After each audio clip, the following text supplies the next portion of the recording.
আজ থেকে আমরা স্বামী স্ত্রী না, আগে বন্ধু হই। আর যদি কোনোদিন বিশ্বাস করতে না পারি? তাহলে আমি অপেক্ষা করব, যতদিন লাগে।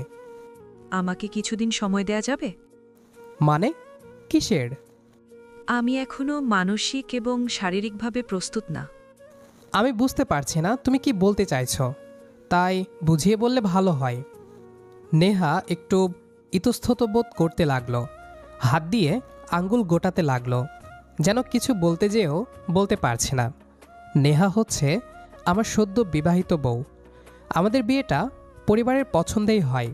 বিয়ের আগে কেউ কাউকে চিনতাম না, শুধুমাত্র 2বার ফোনে কথা হয়েছিল, আর দেখা হয়েছিল যেদিন প্রথম দেখতে গিয়েছিলাম সেদিন, আর আজ বিয়ের দিন। এছাড়া আমাদের আর দেখা হয়নি। আম্মুসহ সবার নাকি নেহাকে অনেক পছন্দ হয়েছে, সেই সাথে আমারও। তাই আমিও আর দ্বিমত করিনি।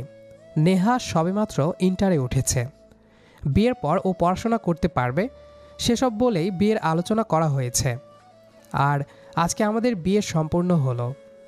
আর কিছুক্ষণ আগে বাসর ঘরে প্রবেশ করলাম। ঘরে প্রবেশ করতেই নেহা আমাকে এসে সালাম করলো, তারপর আবার গিয়ে বিছানায় বসলো। আমিও গিয়ে তার পাশে বসলাম। তারপরই নেহা এই কথাটা বলল, যার আগামাথা কিছুই বুঝতে পারছি না। আমি আবারও বললাম, কি হলো বলো। আপনি কি সত্যি বুঝতে পারছেন না আমি কি বুঝাতে চাইছি? না বললে বুঝবো কিভাবে? দেখুন, এই বিয়েতে আমার কোনো মত ছিল না। আমার ইচ্ছে ছিল পড়াশোনা শেষ করে বিয়ে করার, কিন্তু আমার পরিবার জোরাজুরি করে আমাকে বিয়ে দেয় আপনার সাথে। তাই আমি বিয়েটা করতে বাধ্য হয়েছি। আমি আপনাকে এখনো ভালো করে চিনি না, জানি না। এভাবে কি আসলেই সংসার হয়, যেখানে ভালোবাসা নেই, অনুভূতি নেই? আমি নেহার কথাগুলো মনোযোগ দিয়ে শুনলাম। সে একটানে কথাগুলো বলল, যেন মনের ভিতর চেপে রাখা সব কিছু সে বলল। আমি বুঝতে পারলাম তার সমস্যাটা কি। আমি একটু গম্ভীর স্বরে বললাম, তুমি যে এই বিয়েতে রাজি না, সেটা আমাকে আগে বললে না কেন? বলার মতো সুযোগ পাইনি। যদি বলতাম তাহলে বাবা মা অনেক ঝামেলা করত। তুমি তোমার মা বাবাকে বলনি কেন যে তুমি বিয়ে করতে চাও না? বলেছিলাম, কিন্তু ওনারা আরও ভুল বুঝছেন। বলেছেন আমার নাকি কোথাও সম্পর্ক আছে, তাই আমি রাজি হচ্ছি না। কিন্তু এটা মোটেও না। আমি শুধু চেয়েছিলাম পড়াশোনাটা চালিয়ে যেতে। তো তুমি এখন কি চাও? আমি এখনও এসব স্বামী স্ত্রী সম্পর্কের জন্য প্রস্তুত না। বুঝেছি। আমি একটু থামলাম। নেহার দিকে তাকিয়ে দেখলাম ওর চোখে ভয় আছে, দ্বিধা আছে। আমি আস্তে করে বললাম, নেহা, একটা কথা বলি। বলুন। তুমি ভয় পাচ্ছ, তাই না? নেহা একটু চমকে তাকালো, যেন কেউ তার মনের কথা পড়ে ফেলেছে। হ্যাঁ। স্বাভাবিক। হঠাৎ করে অচেনা একটা মানুষ, অচেনা একটা সম্পর্ক, অচেনা একটা জীবন। হয়তো তুমি ভাবছ আমি তোমাকে বুঝবো না, হয়তো জোর করব, হয়তো তোমার ইচ্ছেগুলোকে গুরুত্ব দেব না। নেহা খুব আস্তে মাথা নাড়ল। আমি আবারও বললাম, কিন্তু শোনো, আমি তোমার জীবনে স্বামী হয়ে ঢুকতে চাই না, আগে একজন বন্ধু হয়ে ঢুকতে চাই। যে মানুষটাকে তুমি ভয় পাবে না, যার সামনে তুমি নিজের মতো করে থাকতে পারবে। নেহার চোখ ভিজে উঠল। সে চোখ মুছল না, যেন এই অশ্রুগুলো লুকাতে চাইছে না। আমি ভাবিনি আপনি এমন কথা বলবেন। আমিও ভাবিনি তুমি এমন সাহস করে সত্যিটা বলবে। সেটার জন্য তোমাকে ধন্যবাদ দেওয়া উচিত আমার। ধন্যবাদ কেন? কারণ মিথ্যা দিয়ে সংসার শুরু করলে সেটা বেশি দিন টিকিয়ে রাখা যায় না। তুমি অন্তত সত্যিটা বলেছ। তাহলে আপনি আমাকে সময় দেবেন? যতটা তোমার দরকার। কতদিন? যতদিন না তুমি নিজেকে অস্বস্তিতে অনুভব করবে। যদি আমি কোনোদিন প্রস্তুত না হই? তাহলে আমরা অন্যভাবে জীবনটা সাজাবো, কিন্তু জোর করে কিছুই করব না। নেহা গভীরভাবে তাকালো আমার দিকে। আপনি কি আমাকে পছন্দ করেন না? পছন্দ করি বলেই তো জোর করছি না, পছন্দ করি বলেই সম্মান করি। নেহা আর কথা বলল না, শুধু মাথা নিচু করে বসে রইল। কিন্তু ওর কাঁধের শক্ত ভাবটা একটু ঢিলে হয়ে গেছে, সেটা বোঝা যাচ্ছিল। শোনো, আজ তুমি অনেক মানসিক চাপের ভেতর দিয়ে গেছো। ঘুমাও, কাল কথা হবে। আর আপনি? আমি সোফায় থাকবো। না, আপনি বিছানাতেই থাকুন, মাঝখানে বালিশ রাখব। ঠিক আছে, তবে একটা শর্ত আছে। কি? আজ থেকে আমরা স্বামী স্ত্রী না, আজ থেকে আমরা দুজন ভালো বন্ধু হয়ে থাকব, যারা একে অন্যকে চিনতে শিখছে। নেহা মাথা নাড়ল। আমি আলোটা বন্ধ করে দিলাম। ঘরটা অন্ধকার হলো, কিন্তু সেই অন্ধকারে কোনো অস্বস্তি ছিল না। ছিল শুধু দুইটা নিঃশ্বাস, দুইটা মানুষ, আর একটুখানি ভরসার শুরু। ঘরের অন্ধকারে কিছুক্ষণ চুপচাপ শুয়ে রইলাম আমরা দুজনেই। মাঝখানে কোলবালিশটা থাকলেও তার উপস্থিতিটা টের পাচ্ছিলাম। ঠিক যেমন কেউ কাছেই আছে, অথচ এখনো দূরে।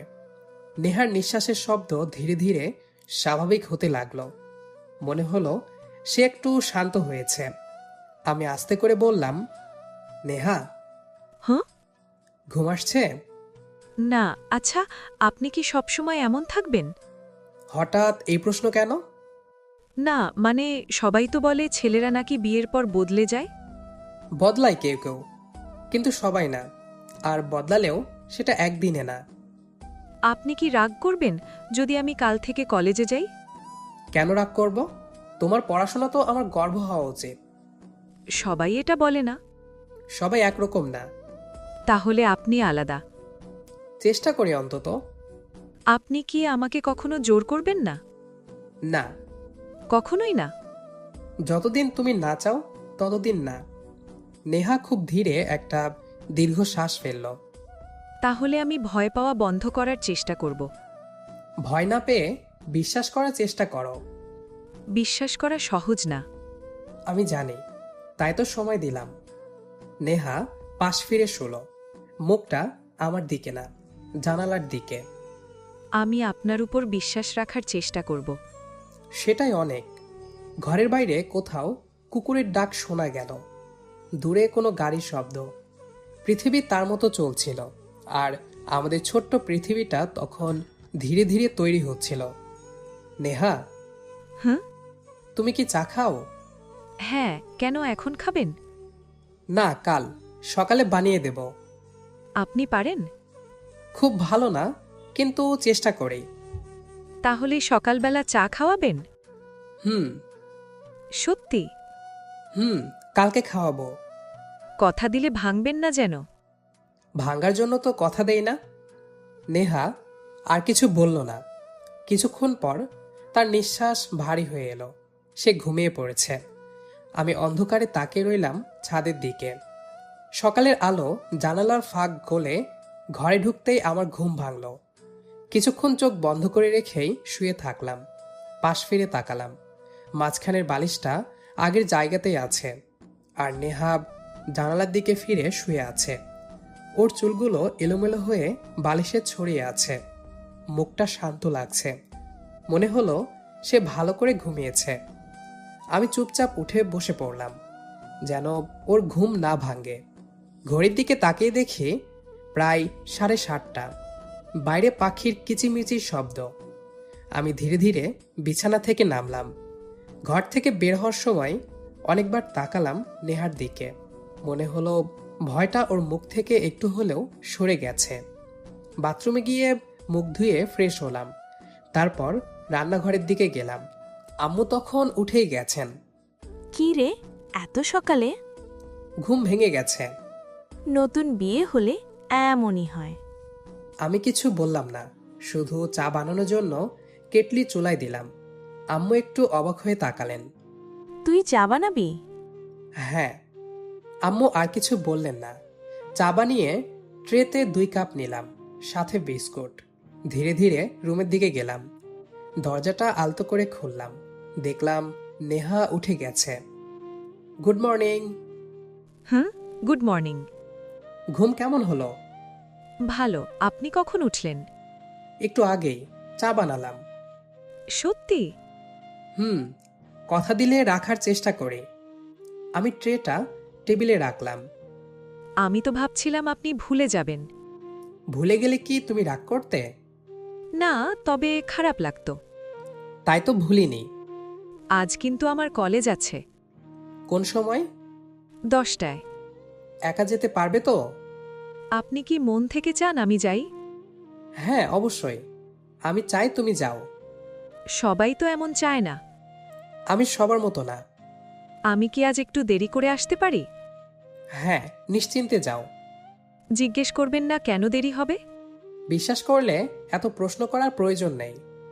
আমি চেষ্টা করব আপনার বিশ্বাসটা না ভাঙতে। সেটা সবচেয়ে বড় পাওয়া আমার জন্য। নেহা কলেজে যাওয়ার জন্য রেডি হতে লাগলো। আমি বাইরে বসে রইলাম।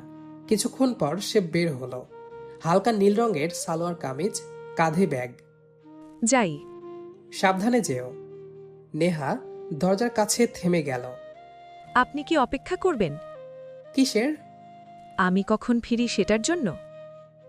থাকবই তো। নেহা কিছু না বলে চলে গেল। আমি দরজা বন্ধ করলাম। ঘরটা আবার ফাঁকা হয়ে গেল। কিন্তু এবার সেই ফাঁকাটা আর শূন্য লাগলো না। বিকেলের দিকে নেহা ফিরল। মুখটা বেশ উজ্জ্বল লাগছিল। আজ অনেক ভালো লেগেছে। কি ভালো লেগেছে? আপনি আমাকে যেতে দিয়েছেন তাই। সেটা তো স্বাভাবিক। আমার জীবনে সবসময় স্বাভাবিক জিনিসগুলো পাইনি। আমি কিছু বললাম না। জানেন, আজ বান্ধবীরা অনেক প্রশ্ন করেছে। কি প্রশ্ন? আপনি কেমন মানুষ? তুমি কি বললে? বলেছি অনেক ভালো মনের একজন বিশ্বস্ত মানুষ। আমি একটু হাসলাম। রাত এলো আবার। ঘরের আলো জ্বলছে নরম হলুদ রঙে। জানালার পর্দা একটু নড়ছে। বাইরে হালকা বাতাস। দিনের সব শব্দগুলো ধীরে ধীরে থেমে যাচ্ছে। নেহা হাত মুখ ধুয়ে এসে বিছানায় বসল। সারাদিনের ক্লান্তি ওর চোখে মুখে। আমি সোফায় বসে মোবাইল দেখছিলাম। নেহার দিকে তাকিয়ে বুঝতে পারলাম আজকের দিনটা ওর জন্য অনেক বড় ছিল। খুব ক্লান্ত। হ্যাঁ, কিন্তু ভালো লাগার ক্লান্তি। আপনি আজ সারাদিন কি করলেন? কিছু না, অফিসের কাজ। তারপর অপেক্ষা। কিসের অপেক্ষা? তুমি কখন ফিরবে সেইটার। কেন? জানি না, অভ্যাস হয়ে যাচ্ছে মনে হয়। নেহা কিছু বলল না, শুধু মাথা নিচু করল। আজ কলেজে একটা ঘটনা হলো।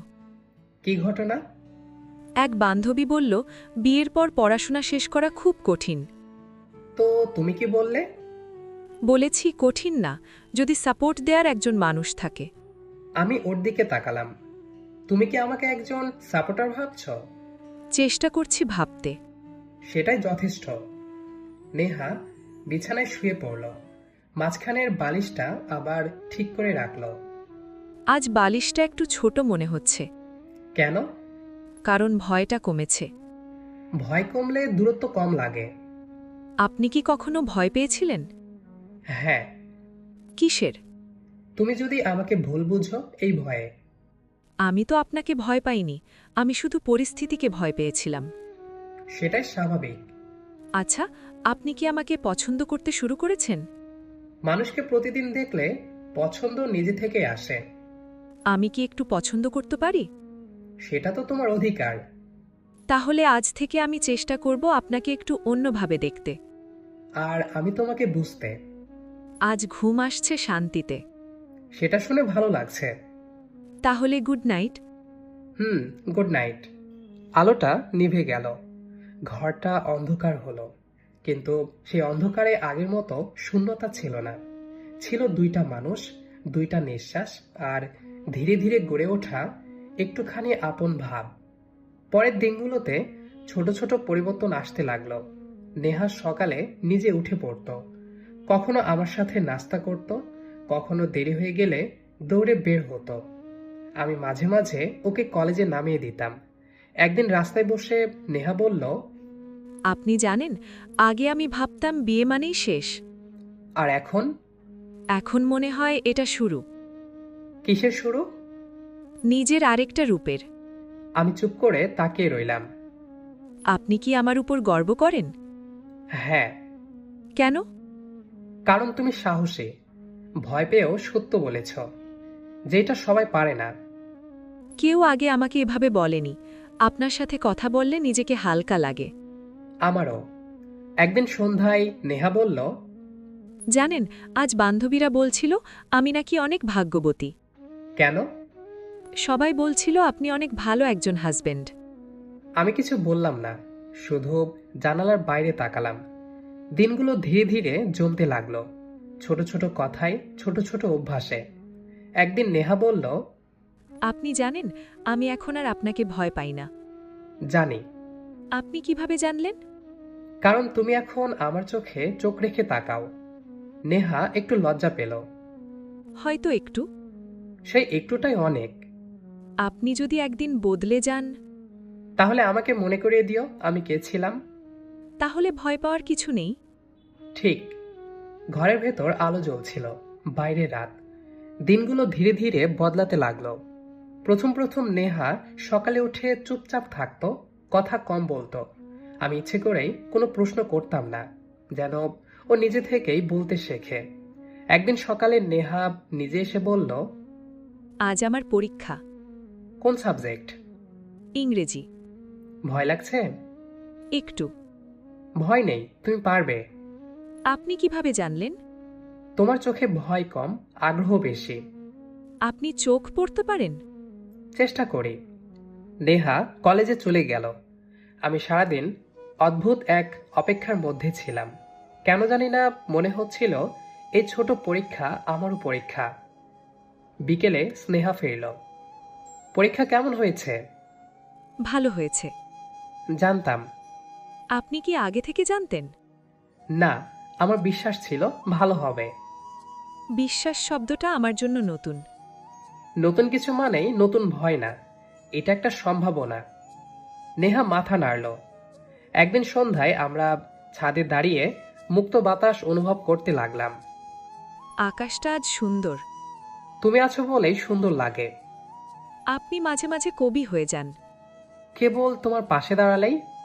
আপনি কি কখনো প্রেম করেছিলেন? না। বিশ্বাস করি না। সত্যি। তাহলে এত রোম্যান্টিক কথা কিভাবে বলেন? এটা ধীরে ধীরে তৈরি হওয়া কিছু। ধীরে হওয়াটাই ভালো। আমিও তাই ভাবি। আজ আম্মু ফোন করেছিলেন। কি বললেন? জিজ্ঞেস করেছেন আপনি আমাকে ঠিকমতো রাখছেন কিনা। তুমি কি বললে? বলেছি, উনি আমাকে রাখেন না, উনি আমাকে বোঝেন। আমি কিছুক্ষণ চুপ করে থাকলাম। তুমি এভাবে বললে কেন? কারণ এটাই সত্যি। আমি আর কিছু বললাম না। রাতে শুয়ে নেহা বলল, আজ বালিশটা আর দরকার মনে হচ্ছে না। সরিয়ে দেব? নেহা একটু থামল। না, থাক। ঠিক আছে। কিন্তু আমি জানি একদিন থাকবে না। সেটা তোমার সিদ্ধান্তে হবে। নেহা মাথা নাড়ল। দিনগুলো জমতে লাগলো। একদিন নেহা হঠাৎ বলল, আপনি যদি আমার জীবনে না আসতেন, আমি হয়তো কাউকে কখনো বিশ্বাস করতে শিখতাম না। তুমি কাউকে বিশ্বাস করছো মানে তুমি শক্ত। আপনি আমাকে শক্ত বানিয়েছেন। আমি শুধু পাশে ছিলাম। কখনো কখনো পাশে থাকাটাই সবচেয়ে বড় শক্তি। আমি তাকিয়ে রইলাম। একদিন নেহা অসুস্থ হলো, হালকা জ্বর। আমি নিজে ওষুধ এনে দিলাম। আপনি এত চিন্তা করছেন কেন? কারণ তুমি আমার দায়িত্ব। দায়িত্ব না, আপনজন। আমি চুপ করে গেলাম। নেহা চোখ বন্ধ করে বলল, আপনি যদি একদিন বদলে যান? তাহলে আমাকে ছেড়ে যেও না। আপনি ভয় পান? হ্যাঁ। কিসে? তুমি যেন কখনো ভাবো আমি তোমাকে বোঝার চেষ্টা করছি। আমি কখনোই তা ভাবব না। ঘরের আলো নরম হয়ে এলো। বাইরে ঝুম বৃষ্টি শুরু হলো। বৃষ্টি ভালো লাগে? তোমার সাথে ভালো লাগে। আপনি খুব বেশি রোম্যান্টিক হয়ে যাচ্ছেন। তোমার কারণে। আপনি কি জানেন, আমি এখন আপনাকে খুঁজে ফিরি? কোথায়? ঘরে ঢুকলেই। আমিও। নেহা একটু লজ্জা পেল। আপনি কি আমাকে ভালোবাসতে শুরু করেছেন? ভালোবাসা কি জানি না, কিন্তু তোমাকে ছাড়া দিনটা এখন অসম্পূর্ণ লাগে। তাহলে এটা ভালোবাসার কাছাকাছি। হতে পারে। নেহা মাথা নাড়ল। রাত গভীর হলো। আজ আর বালিশ রাখব না। আমি ধীরে বালিশটা সরিয়ে দিলাম। দুজন পাশাপাশি শুয়ে রইলাম। হৃৎপিণ্ডটা একটু জোরে ধুকধুক করছে। আমারও। নেহা আমার দিকে ফিরল। Good night. দিনগুলো ভালোই কাটছিল। খুব ভালো না, খুব খারাপও না, ঠিক মাঝামাঝি। কিন্তু এই মাঝামাঝির ভেতরেই কোথাও একটা চাপ জমতে শুরু করলো। নেহা এখন আগের চেয়ে অনেক বেশি সচ্ছল, কথা বলে, হাসে, নিজের মতামত দেয়। আর আমি হয়তো একটু বেশি আপন ভাবতে শুরু করেছিলাম। একদিন খুব ছোট একটা বিষয় নিয়ে প্রথম মনোমালিন্যটা হলো। আপনি আমাকে কাল ফোন দেননি কেন? ব্যস্ত ছিলাম। ব্যস্ত থাকলেও একটা মেসেজ দেওয়া যায়। তুমি তো জানো আমি কাজে ছিলাম। নেহা চুপ করে গেল, কিন্তু সেই চুপটা আগের মতো নরম ছিল না। ঠিক আছে। এই ঠিক আছেটা ছিল ভারী। আমি সেটা বুঝেও বুঝলাম না। এরপর আরো ছোট ছোট ভুল বোঝাবুঝি জমতে লাগলো। আমি সময় মতো ফোন করিনি। নেহা কথা বলতে চেয়েছিল, আমি গুরুত্ব দেইনি। আমি ভেবেছি সে বুঝবে আমি ব্যস্ত, কিন্তু সে ভেবেছে আমি বদলে যাচ্ছি। একদিন সন্ধ্যায় নেহা বলল, আপনি কি আগের মতো আর আমাকে গুরুত্ব দেন না? এসব কেন বলছো? কারণ আপনি আর আগের মতো তাকান না, কথা বলেন না। সবসময় কি একই রকম থাকা যায়? থাকা যায় যদি ইচ্ছা থাকে। এই কথাটা আমার গায়ে লাগলো। তুমি বাড়াবাড়ি করছো। না, আমি শুধু কষ্ট পাচ্ছি। আমি কিছু বলিনি। সেই রাতটা খুব ভারী ছিল। কয়েকদিন আমরা খুব কথা কম বললাম। একই ঘরে থেকেও যেন আলাদা দুইটা ঘর। একদিন অফিস থেকে ফেরার পথে সহকর্মীর সাথে হালকা ড্রিঙ্কস করে ফেললাম। আমি করতে চাইনি, সবাই অনেক জোরাজুরি করলো, তাই করতে বাধ্য হলাম। মাথাটা হালকা ঘুরছিল, মনটা ভারী ছিল। আমি বাড়ি ফিরলাম দেরিতে। নেহা কিছু বলল না, শুধু তাকালো। আপনি ড্রিঙ্কস করেছেন? হ্যাঁ, একটু। তবে ইচ্ছে করে নয়। সবাই অনেক জোরাজুরি করেছে, তাই সামান্য একটু খেয়েছে। আপনার কাছ থেকে এসব আশা করিনি। আমি চুপ করে গেলাম। ঘরে একটা অস্বস্তিকর নীরবতা। আমি ভুল অবস্থায় ভুল সিদ্ধান্ত নিলাম। ভেবেছিলাম দূরত্বটা কমিয়ে ফেললে সব ঠিক হয়ে যাবে, কিন্তু সময়টা ভুল ছিল, অবস্থাটাও ভুল ছিল। আমি ধীরে ধীরে নেহার কাছে এগোতে লাগলাম। আজ যেন কোনো বাধা রাখতে ইচ্ছে করছে না। নেহা হঠাৎ সরে গেল। থামুন, এটা ঠিক না। আমি তোমার স্বামী, যা করব সবই ঠিক, বলেই আমি আবারও নেহার দিকে এগিয়ে গেলাম। নেহা অনেকবার বাধা দিল, কিন্তু আমি শুনলাম না। আমি হারিয়ে যেতে লাগলাম নেহাতে। সকালে নেশা কাটতেই আমি তখনই বুঝে গেলাম আমি ভুল করেছি। সরি, আমি জানি না কেন এমন করলাম। নেহা চোখ ভিজিয়ে ফেলল। আপনি আমার বিশ্বাস ভাঙলেন। এই কথাটা আমাকে ভেতর থেকে ভেঙে দিল। আমি ইচ্ছে করে করিনি। সবাই এমনই বলে। সে রাতের পর নেহা আর আগের মতো কথা বলল না। সে দূরে বসতো, কম কথা বলতো, চোখে চোখ রাখতো না। আমি কয়েকবার কথা বলতে চেয়েছি। নেহা, শোনো। এখন না। আমি সত্যিই লজ্জিত। লজ্জা পরে আসে, কষ্ট আগে লাগে। এরপর আমরা কথা বলা প্রায় বন্ধই করে দিলাম। একই ছাদের নিচে দুইটা মানুষ, কিন্তু মাঝে অদৃশ্য একটা দেওয়াল। আমি বুঝতে পারছিলাম আমি শুধু একটা সীমানা, একটা বিশ্বাস ভেঙেছি। আর সেই বিশ্বাসটা ফিরিয়ে আনা সরি বলার চেয়ে অনেক কঠিন। সময় যেতে লাগলো। কথা না বললেও আমরা একই ঘরে থাকতাম। নীরবতারও শব্দ থাকে, সেটা তখন বুঝতে শিখলাম। একদিন খেয়াল করলাম নেহা খাবার ঠিকমতো খাচ্ছে না। কি হয়েছে তোমার? কিছু না। শরীর খারাপ? না। তাহলে খাচ্ছ না কেন? ভালো লাগছে না। আমি আর কিছু বললাম না, কিন্তু খেয়াল রাখতে লাগলাম। কয়েকদিন পর নেহা বমি করলো সকালে। আমি পানি এনে দিলাম। ডাক্তার দেখাবে? না, দরকার নেই। আমি আর কোনো কথা শুনলাম না, সোজা নিয়ে গেলাম ডাক্তারের কাছে। পরীক্ষা নিরীক্ষা করে রিপোর্ট হাতে দিল। রিপোর্ট কি এসেছে? নেহা, তুমি এখন থেকে আর একা না। নেহা চমকে তাকালো। মানে, আপনি কি বোঝাতে চাচ্ছেন? মানে, তুমি প্রেগনেন্ট। নেহা কিছুক্ষণ কিছু বলল না, তারপর ধীরে বসে পড়ল। সত্যি? হ্যাঁ। কিন্তু আমি তো প্রস্তুত ছিলাম না এসবের জন্য। জানি। তাহলে এই বাচ্চা? আমাদের। দেখো নেহা, আগে যা হয়েছে সব বাদ। এখন অন্তত এই বাচ্চার দিকে তাকিয়ে সব মেনে নাও। আজ হোক কাল হোক, আমাদের তো এক হতেই হবে। তাহলে এখন কিসের সমস্যা? কেন আমাদের বাচ্চা শাস্তি পাবে? নেহা চোখ ভিজে উঠল। আমি ভয় পাচ্ছি। তুমি একা নও, আমি আছি তো। আপনি কি পাশে থাকবেন? সব সময়। নেহা রিপোর্টটা হাতে নিয়ে বলল, আমার জীবনটা হঠাৎ এত বড় হয়ে গেল। বাড়িতে জানাজানি হলো। আম্মু কাঁদলেন খুশিতে, সবাই হাসল। নেহা একটু পেছনে ছিল, আমি কাছে গেলাম। তুমি ঠিক আছো? সবাই এত খুশি আর আমি ভয় পাচ্ছি। ভয় মানে খারাপ না, মানে তুমি সিরিয়াস। দিনগুলো বদলাতে লাগলো। আমি ওকে নিজের মতো করে দেখাশোনা করতে লাগলাম। রাতে ঘুম না এলে পাশে বসতাম, বমি করলে লেবু পানি দিতাম। নেহা একদিন বলল, আপনি কেন এত করছেন? কারণ তুমি আমার। আগে তো এমন ছিলেন না। আগে আমি দায়িত্ব বুঝতাম না, আর এখন? এখন আমি বাবা হতে যাচ্ছি। আপনি কি খুশি? ভীষণ। আমি ভেবেছিলাম তুমি অনেক রাগ করবে। কিসের জন্য? তুমি আমি রাজি না থাকা সত্ত্বেও সব হয়ে গেছে বলে। আমি ভুল করেছি সেটা আমি মানি, কিন্তু যা হয়েছে সেটা থেকে পালাবো না। নেহা চুপ করে থাকলো, কিন্তু সেই চুপে আর আগের দূরত্ব ছিল না। একদিন রাতে নেহা নিজেই আমার পাশে এসে বসলো। একটা কথা বলবো? বলো। আমি আপনাকে মেনে নিচ্ছি, আমি তাকিয়ে রইলাম। একজন স্বামী হিসেবে। আমরা কি আবার শুরু করতে পারি?